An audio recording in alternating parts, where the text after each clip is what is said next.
بسم اللہ الرحمن الرحیم۔ ڈیئر اسٹوڈنٹس، آج ہمارا جو ٹاپک ہے وہ میر تقی میر کی شاعری اور جدید اردو غزل پر میر تقی میر کی شاعری کے اثرات، اس عنوان پہ آج ہماری جو ہے آپس میں گفتگو ہوگی۔ میں ہوں آپ کے ساتھ آپ کا ٹیچر، آپ کا استاد تجمل حسین۔ تو اس میں سب سے پہلی بات جو ہے ہم چلیں گے میر تقی میر کے جو انٹروڈکشن ہے، جو تعارف ہے اس کی طرف۔ اس میں سب سے پہلے میں نے یہ وائٹ بورڈ پہ پہلے سے ہی یہ لکھ دیا ہے، جس کے لیے جو کہ ہے کہ ہم ٹائم کو بچا سکیں۔ اس میں سب سے پہلے جو ہے وہ نام آپ کو وائٹ بورڈ پہ یہاں نظر آ رہا ہوگا کہ میر تقی میر، تو ہم اس کو پورے نام سے ہی جانتے ہیں، لیکن ان کا نام محمد تقی اور ان کا جو تخلص تھا وہ میر تھا، جو کہ شاعری میں شاعر استعمال کرتے ہیں، اور یہ شاعر لوگوں کے لیے ایک طرح کی ضرورت ہوتی ہے تخلص، جو کہ عموماً وہ اپنی نظم یا غزل کے اندر اس تخلص کو استعمال کرتے ہیں۔ میر تقی میر کی پیدائش جو ہے وہ 1722 میں اکبر آباد، جسے اب آگرہ بھی کہا جاتا ہے، وہاں پر ہوئی، اور ان کی جو وفات ہے وہ 1810 میں لکھنؤ کے اندر ہوئی۔ لکھنؤ آج بھی جو کہ بھارت کے اندر موجود ہے، کیونکہ یہ اس وقت کی بات ہے جب پاکستان اور ہندوستان الگ نہیں تھے، یہ دونوں ملک جو تھے ایک ہی ملک یعنی بر صغیر کے اندر یا ہندوستان کے اندر ضم تھے۔ میر تقی میر جو پیدا ہوئے 1722 میں اور وفات ہوئی 1810 میں، تو ان کی کل عمر جو ہے وہ 88 سال ہے، یعنی 88 ایئرز، 88 سال ان کی پوری عمر ہے۔ ان کو ایک خطاب دیا گیا خدائے سخن۔ سخن در حقیقت اردو ادب میں شعراء لوگ اپنے لیے استعمال کرتے ہیں، اور سخن کا مطلب ہوتا ہے کلام، بات چیت، گفت و شنید۔ خدائے سخن ان کا خطاب تھا، یعنی ایسے شاعر جو کہ گویا کہ خدا سے ہم کلام ہوتے ہوں اور خدا سے گفت و شنید کرتے ہوں، اس طرح کا، یا جن کو خدا نے اپنی ایک طرح سے خدا داد صلاحیت دے دی ہو، تو خدائے سخن ان کا خطاب۔ میر تقی میر اپنے استاد جو ہیں وہ مرزا اسد اللہ خان غالب کو اپنا استاد مانتے ہیں، اور اسی بنا پہ یہاں میں نے ان کا استاد بھی اسد اللہ خان غالب کو ہی لکھا ہے۔ میر جس عرصے میں، جس دورانیے میں، جس عہد میں، جس دور میں پیدا ہوئے یا جس دور میں انہوں نے شاعری کی، اس وقت صنف ادب یعنی اردو کے اندر بہت سے اعلیٰ پائے کے شعراء موجود تھے، جو کہ میر تقی میر کے ہم اثر یعنی ایک ہی دور کے شعراء کہلاتے ہیں۔ ان میں مرزا اسد اللہ خان غالب، سودا اور ناسخ، امام بخش ناسخ۔ اس میں ایک خوبصورت چیز یہ ہے کہ ہم اثر تو تھے ہی صحیح، لیکن ہر ایک کا ایک اپنا رنگ، اپنا انداز اور اپنا انداز بیان اور تخیل تھا۔ اگرچہ میر کے ہم اثر ہونے کی ہی بنا پر سودا اور میر، ان دونوں شعراء کے جو کلام ہے اس کو دیکھتے ہوئے مختلف نقاد جو اردو کے گزرے ہیں، انہوں نے ان دونوں کے کلام کو اور وہ میں تقسیم کر دیا ہے۔ میر تقی میر کے بارے میں کیونکہ ان کا کلام زیادہ درد، غم، الم، دکھ کا بیان ہے، تو ان کے کلام کو مختلف نقاد جو ہیں وہ یعنی درد بھری ایک کو بیان کرنے کے لیے کہتے ہیں۔ اور سودا جو ہیں اس وقت کے شاعر، انہوں نے اپنی شاعری میں زیادہ تر جو شاعری کی وہ انہوں نے قصیدے لکھے، قصائد، یعنی خوشی کی جو اظہار یا خوشی کی جو باتیں تھیں، تو سودا نے وہ لکھی۔ تو یہ دونوں اگر ہم کہیں کہ صنف کے لحاظ سے اردو صنف میں ایک دوسرے کے مخالف شاعر ہو گزرے ہیں ایک ہی دور میں ہم اثر ہوتے ہوئے بھی، تو وہ غلط نہیں ہوگا۔ اسی لیے نقاد جو ہیں وہ میر تقی میر کے کلام کو اور سودا کے کلام کو واہ کہتے ہیں، یعنی واہ داد اور تحسین کے زمرے میں یا قاعدے میں آتا ہے۔ دوسری چیز جس پہ ہم نے مزید آگے اس اپنے عنوان کو لے کے چلنا ہے، کیونکہ ہم نے یہ دیکھنا ہے کہ میر تقی میر جتنی بھی شاعری کر گئے اس کا ہماری جدید جو غزل ہے، نظم ہے، اس شاعری کے ساتھ کس طرح سے تعلق، واسطہ یا ربط بنا ہوا ہے، اور بنا ہوا ہے بھی یا نہیں بنا ہوا، اور بنا ہوا ہے تو کس طرح سے بنا ہوا۔ ایک اور بات، کسی بھی شاعر کے لیے یہ بات کافی اعزاز کی ہوتی ہے اور یہ بہت بڑی بات ہوتی ہے کہ اس کے ہم عصر یا اس سے بعد آنے والے شعراء اس کے فن کو مانیں، اس کے فن کو بھانپیں، اس کے فن کے معیار کو جاننے کے بعد اس کا اعتراف بھی کریں۔ تو یہ اعزاز میر تقی میر کو کافی اچھے انداز سے حاصل ہے۔ یہاں آپ کو وائٹ بورڈ پہ جو ہے نظر آ رہی ہوگی، تو یہاں میں نے 7 شعراء کو لکھا ہے جنہوں نے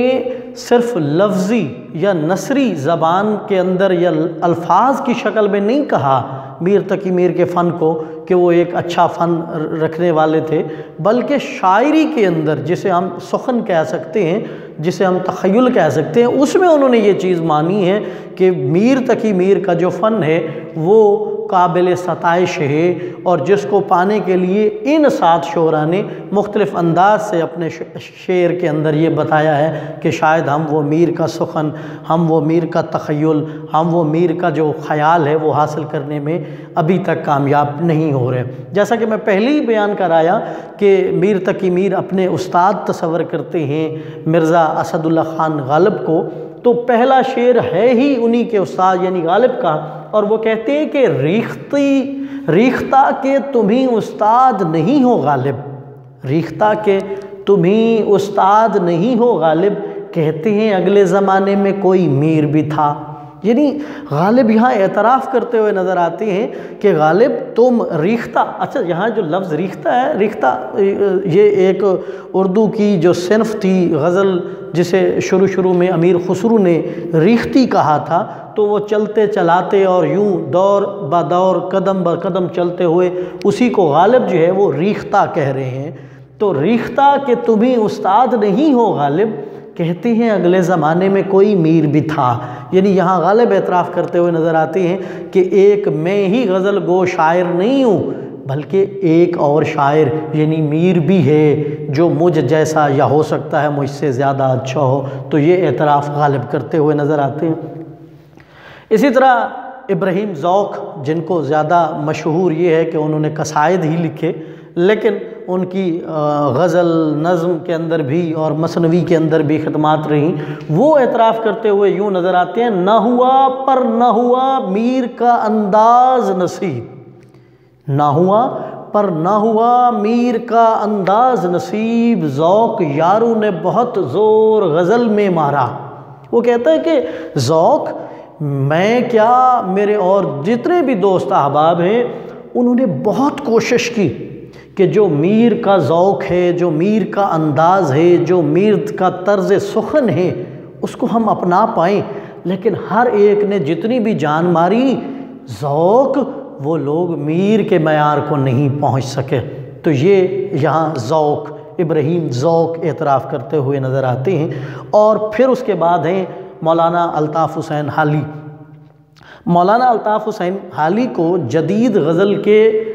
بانیوں میں مانا جاتا ہے۔ تو جس شخص نے جدید غزل کی بنیاد رکھی اور جن کے استاد بھی غالب ہی تھے، اگر دوسرے لفظوں میں میں کہوں کہ میر اور غالب کے دونوں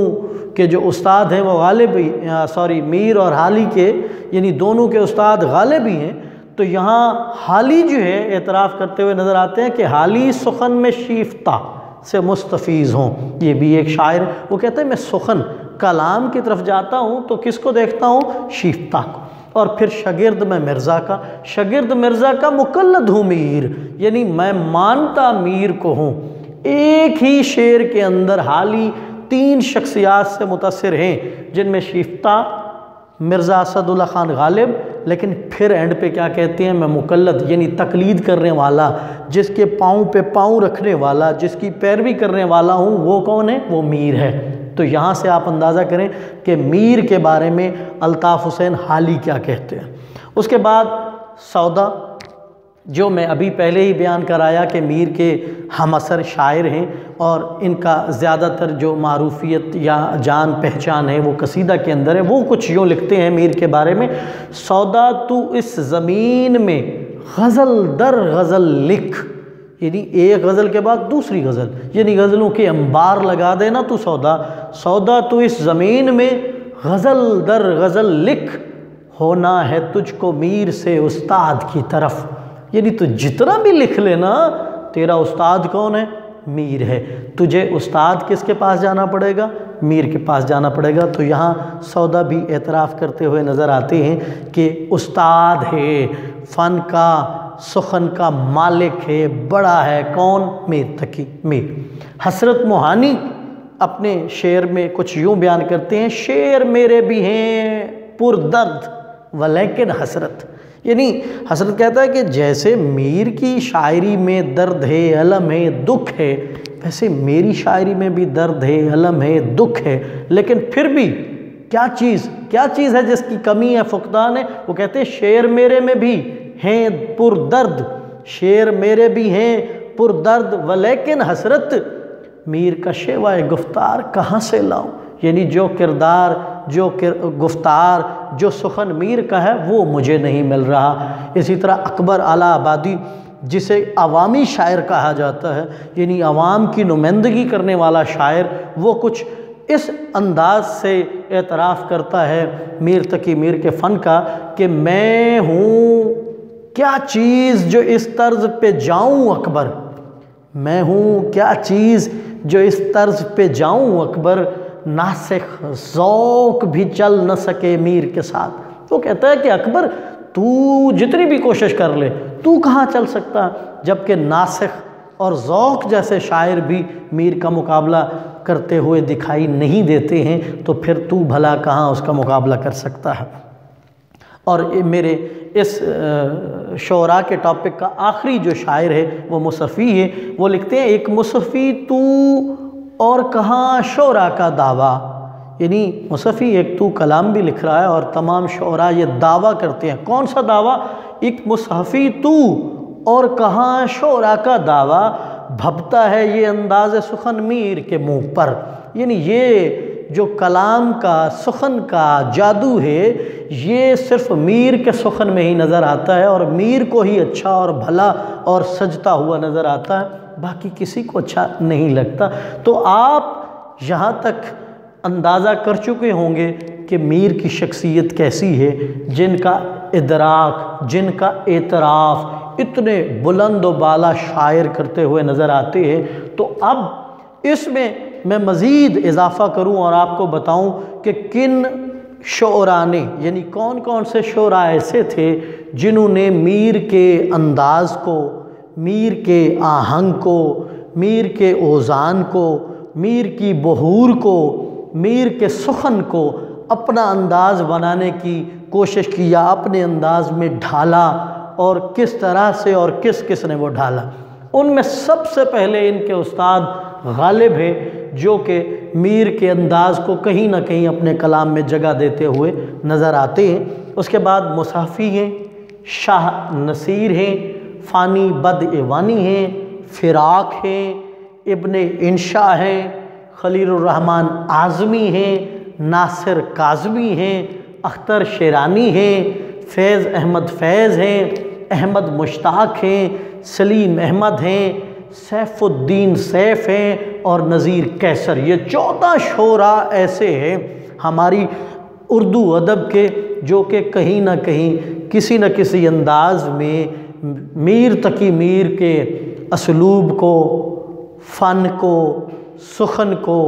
کلام کو کہیں نہ کہیں اپنے کلام میں جو ہے نا اس کا رنگ چڑھاتے ہوئے نظر آتے ہیں۔ کوئی بھی فن ہو وہ تب تک مکمل نہیں ہوتا جب تک کہ اس فن پارے کی نقادی نہ کر دی جائے، اور نقاد ہمارے ہاں بھی ہر جو نیا فن آتا ہے، نئی چیز آتی ہے، نیا کلام آتا ہے، دیوان آتا ہے، تو نقاد اس پہ نقادی کرتے ہیں اور اس کی جتنی بھی کلام کے اندر خوبصورتیاں ہوتی ہیں ان کو بھی بیان کرتے ہیں، اور جو چیزیں ان میں سے رہ جاتی ہیں یا دوسرے لفظوں میں کہوں کہ چھوٹ جاتی ہیں ان کو بھی بیان کرتے ہوئے نظر آتے ہیں۔ تو جب بہت سے شعراء، یہاں تو میں نے 14 شعراء کو گنوا دی ہے، جب بہت سے شعراء اپنا رنگ چھوڑ کے میر کے رنگ میں ڈھلتے ہوئے دکھائی دیے تو کچھ نقادوں نے اس پہ باتیں بھی کی، اور عموماً ایک نقاد نے تو یہاں تک بھی کہہ دیا کہ میر کا رنگ اپنانا، اپنے رنگ کو چھوڑ دینا ایک خطرناک رجحان ہے، یعنی ایک ایسا رجحان ہے جو کہ اچھا نہیں ہے اردو ادب کے لیے۔ لیکن یہاں جب یہ بات کہی گئی تو اس میں ایک پہلو یہ بھی تھا کہ صرف اردو سے محبت نہیں، صرف سخن سے محبت میں یہ نہیں بات کہی جا رہی تھی، بلکہ اس میں کہیں نہ کہیں انا، تعصب، سیاست نظر آ رہی تھی۔ تو اسی چیز کو اگر ہم بھانپیں، ایک بہت ہی مشہور مغربی یورپی نقاد گزرے ہیں، ایلیٹ، وہ اس فن کے اور فنکار کی نوعیت کو بھانپنے کے لیے کیا کہتے ہوئے نظر آتے ہیں؟ وہ کہتے ہیں کہ ایک فنکار جو ہوتا ہے وہ اپنے فن کے ساتھ جب مخلص ہو جاتا ہے اور مخلص ہو کے ایمانداری کے ساتھ کوئی کام کرتا ہے تو اس کا جو بھی فن ہے، جو بھی اس کی ایمانداری ہے، وہ اس کے لیے، اس کی قوم کے لیے، بلکہ یہاں تک کہ پوری دنیا کے لیے خدمت ہوتی ہے۔ یہ کوڈڈ ورڈ میں نے یہاں پہ ایلیٹ کے لکھ دیے ہیں، جو کہ یوں کہتے ہیں کہ ایک فنکار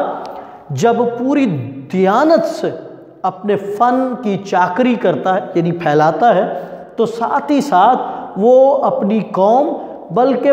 ساری دنیا کی بڑی سے بڑی خدمت کرتا ہے، یعنی یہ ایک خدمت ہے۔ اور اگر